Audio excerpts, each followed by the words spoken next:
Good morning sa ating lahat mga kaibigan. Ito yung biruan ng dalawang senador mga kaibigan ni Senator Jingo Estrada at ni Senator Marcoleta. Pakinggan po natin.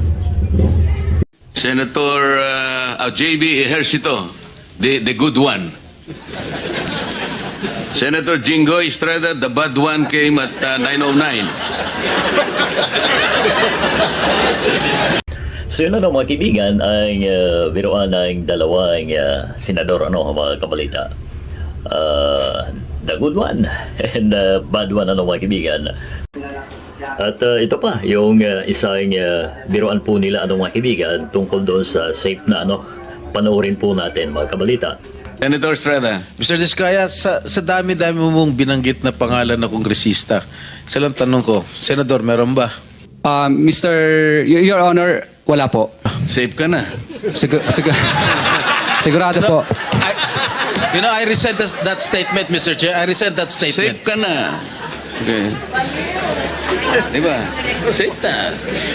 Mr. Chair, I move that you strike of the record that your Alam mo naman, biro lang naman yun eh. Wala yun.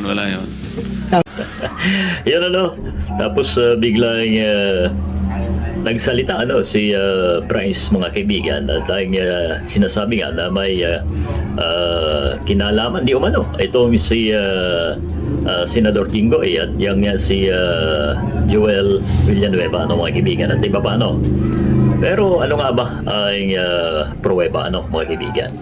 Pwede po talaga na magsalita lang ganyan magturo ng kahit sino tong si Bryce mga kaibigan, pero ayun nga, sabi nga sa nabasa po natin mga kaibigan, if you can convince them, confuse them.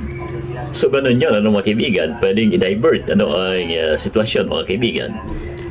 Pero ang aantayin po natin dito mga kabalita ay ang talagang pruweba.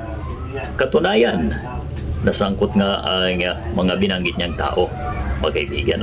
Yun ang aabangan po natin sa yugtong ito ng